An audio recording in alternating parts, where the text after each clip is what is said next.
اللہ کے نام سے شروع کرتا ہوں جو بڑا مہربان نہایت رحم کرنے والا ہے۔ تمام دیکھنے والے حضرات کو السلام علیکم۔ فرعون اور قوم فرعون کا غرق ہونا۔ ارشاد باری تعالیٰ ہے کہ ہم نے موسیٰ علیہ السلام کی طرف وحی نازل فرمائی کہ تو راتوں رات میرے بندوں کو لے چل اور ان کے لیے سمندر میں خشک راستہ بنا لے، پھر نہ تجھے کسی کے آ پکڑنے کا خطرہ ہوگا نہ ڈر۔ فرعون نے اپنے لشکروں سمیت ان کا تعاقب کیا، پھر سمندر ان سب پر چھا گیا جیسا کہ چھا جانے والا تھا۔ فرعون نے اپنی قوم کو گمراہی میں ڈال دیا اور سیدھا راستہ نہ دکھایا۔ جب اللہ تعالیٰ کے حکم سے سمندر میں راستہ بن گیا تو اللہ تعالیٰ نے موسیٰ علیہ السلام کو حکم دیا کہ بنی اسرائیل کو لے کر ان راستوں سے گزر جائیں۔ بنی اسرائیل یہ صورتحال دیکھ کر حیران رہ گئے، اور یقیناً یہ قدرت کی ایسی عظیم نشانی تھی کہ جسے دیکھنے کے بعد اہل ایمان کے ایمان مزید بڑھ جائیں اور وہ راہ راست پر اور بھی پختہ ہو جائیں۔ جب وہ سب ان راستوں سے گزر گئے اور ایک فرد بھی سمندر میں باقی نہ رہا، اس وقت فرعون اور اس کے لشکر سمندر میں داخل ہو رہے تھے۔ موسیٰ علیہ السلام نے دوبارہ سمندر کا راستہ بند کرنے کے لیے لاٹھی مارنے کا ارادہ کیا تو اللہ تعالیٰ نے آپ کو حکم دیا کہ اسے اس کی حالت پر ہی چھوڑ دی۔ ارشاد باری تعالیٰ ہے کہ یقیناً ان سے پہلے ہم قوم فرعون کو بھی آزما چکے ہیں، جن کے پاس باعزت رسول آیا۔ اس نے کہا کہ اللہ کے بندوں کو میرے حوالے کر دو، یقین مانو کہ میں تمہارے لیے امانت دار رسول ہوں، اور تم اللہ تعالیٰ کے سامنے سرکشی نہ کرو۔ میں تمہارے پاس کھلی دلیل لانے والا ہوں، اور میں اپنے اور تمہارے رب کی پناہ میں آتا ہوں اس سے کہ تم مجھے سنگسار کر دو، اور اگر تم مجھ پر ایمان نہیں لاتے تو مجھ سے الگ ہی رہو۔ پھر انہوں نے اپنے رب سے دعا کی کہ یہ سب گناہ گار لوگ ہیں۔ ہم نے کہا کہ راتوں رات تو میرے بندوں کو لے کر نکل، یقیناً تمہارا پیچھا کیا جائے گا۔ تو دریا کو ساکن چھوڑ کر چلا جا، بلا شبہ یہ لشکر غرق کر دیا جائے گا۔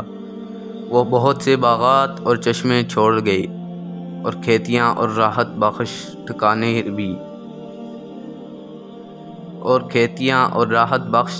بھی، اور وہ آرام دہ اشیاء جن میں عیش کر رہے تھے۔ اسی طرح ہو گیا، اور ہم نے ان سب کا وارث دوسری قوم کو بنا دیا۔ سو ان پر نہ تو آسمان و زمین روئے اور نہ انہیں مہلت ملی، اور بے شک ہم نے بنی اسرائیل کو رسوا کن سزا سے نجات دی، یعنی فرعون کی اذیتوں سے۔ یقیناً وہ سرکش اور حد سے گزر جانے والوں میں سے تھا، اور ہم نے دانستہ طور پر بنی اسرائیل کو دنیا جہان والوں پر فوقیت دی، اور ہم نے انہیں ایسی نشانیاں دیں جن میں صریح آزمائش تھی۔ موسیٰ علیہ السلام نے سمندر کو اس کی حالت پر ہی چھوڑ دیا۔ جب فرعون سمندر کے قریب آیا تو یہ منظر دیکھ کر گھبرا گیا، اور اسے یقین ہو گیا کہ یہ عرش عظیم کے مالک اللہ کا ہی کام ہے۔ وہ دل ہی دل میں نادم ہوا اور اس کشمکش میں تھا کہ آگے بڑھے یا نہ۔ بالآخر اس نے اپنی قوم کے سامنے بہادری کا مظاہرہ کیا اور یہ کہتے ہوئے سمندر میں داخل ہو گیا کہ دیکھو میرے لیے سمندر نے بھی راستہ چھوڑ دیا ہے تاکہ میں اپنے باغی غلاموں کو پکڑ سکوں۔ فرعون کے پیچھے اس کی ساری فوج بھی سمندر میں داخل ہو گئی۔ جب سارا لشکر سمندر میں داخل ہو گیا اور اس کا اگلا حصہ سمندر سے باہر نکلنے کو تھا تو اللہ تعالیٰ نے موسیٰ علیہ السلام کو سمندر پر لاٹھی مارنے کا حکم دیا۔ آپ کے لاٹھی مارتے ہی سمندر کا پانی جاری ہو گیا اور تمام کافر غرق ہو گئے، ان میں سے ایک بھی باقی نہ بچ سکا۔ اللہ تعالیٰ نے فرمایا، اور ہم نے موسیٰ اور اس کے تمام ساتھیوں کو نجات دے دی، پھر باقی سب کو ڈبو دیا۔ یقیناً اس میں بڑی عبرت ہے، اور ان میں سے اکثر لوگ ایمان والے نہیں، اور بے شک آپ کا رب ہی غالب و مہربان ہے۔ مطلب یہ ہے کہ اللہ تعالیٰ نے اپنے تمام مومن بندوں کو نجات دی، ان میں سے کوئی بھی غرق نہ ہوا، اور اللہ تعالیٰ نے تمام کافروں کو غرق کر دیا، ان میں سے ایک بھی باقی نہ بچا۔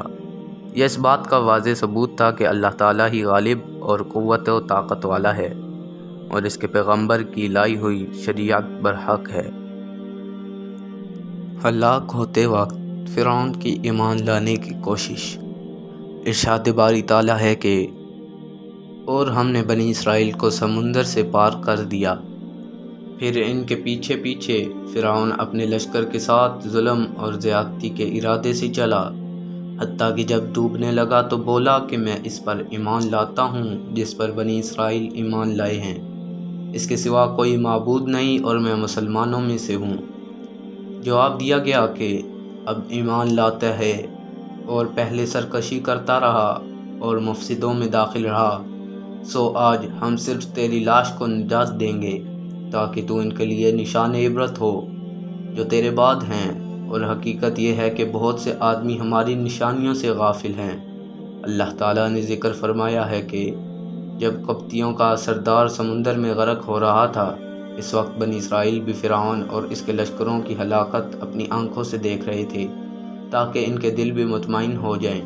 فرعون کو یقین ہو گیا کہ اب وہ ضرور ہلاک ہو جائے گا، تو اس نے توبہ کر لی اور ایمان قبول کر لیا، لیکن اسے اس کا کوئی فائدہ نہ ہوا، جیسا کہ اللہ تعالیٰ نے فرمایا ہے کہ یقیناً جن لوگوں پر تیرے رب کا فیصلہ ثابت آ چکا ہے وہ ایمان نہیں لائیں گے اگرچہ ان کے پاس تمام نشانیاں آ جائیں، جب تک وہ دردناک عذاب کو نہ دیکھ لیں۔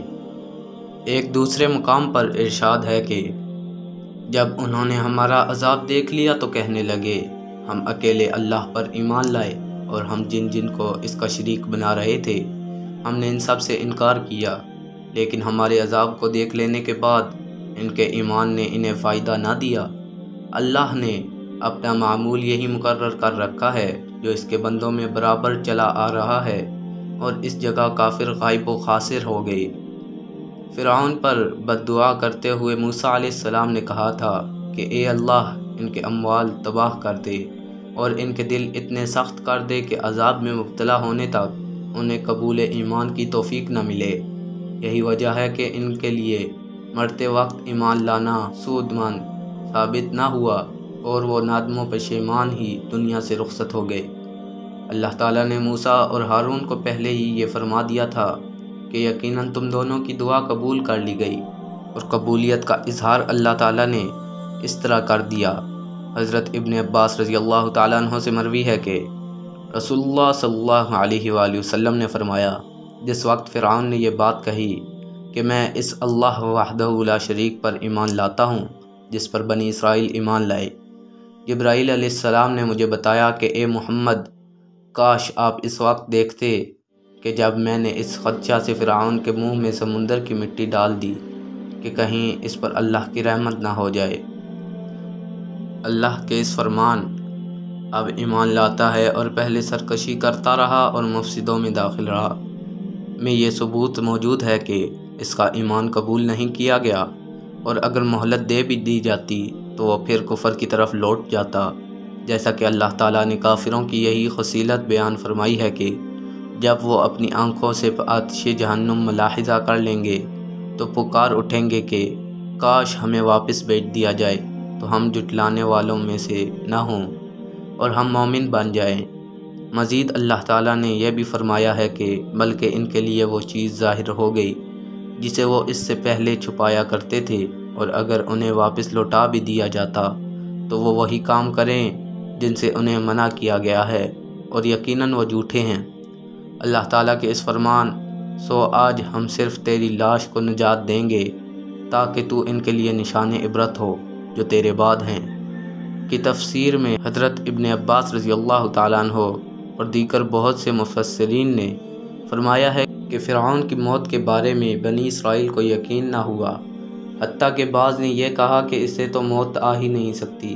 تب اللہ کے حکم سے سمندر نے اس کی لاش پانی کی سطح پر ظاہر کر دی یا اچھال کر ایک ٹیلے پر پھینک دی تاکہ انہیں اس کی ہلاکت کا یقین ہو جائے، اور اس کی وہ قمیض جسے سب پہچانتے تھے کہ یہ اسی کی ہے اس کے بدن پر ہی تھی۔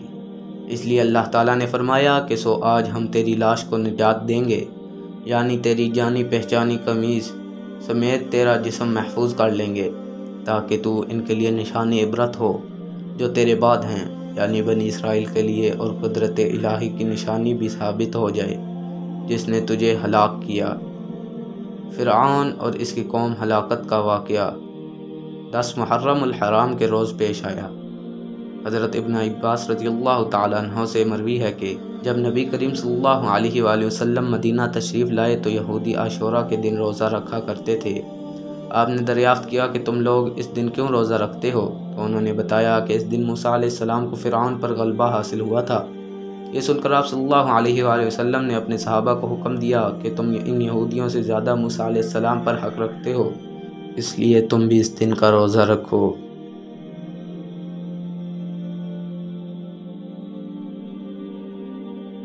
حضرت موسیٰ علیہ السلام اور فرعون کے واقعے کے پہلے 2 پارٹ ڈسکرپشن میں دے دیے گئے ہیں، آپ وہاں سے جا کر پہلے 2 پارٹ ملاحظہ فرما سکتے ہیں۔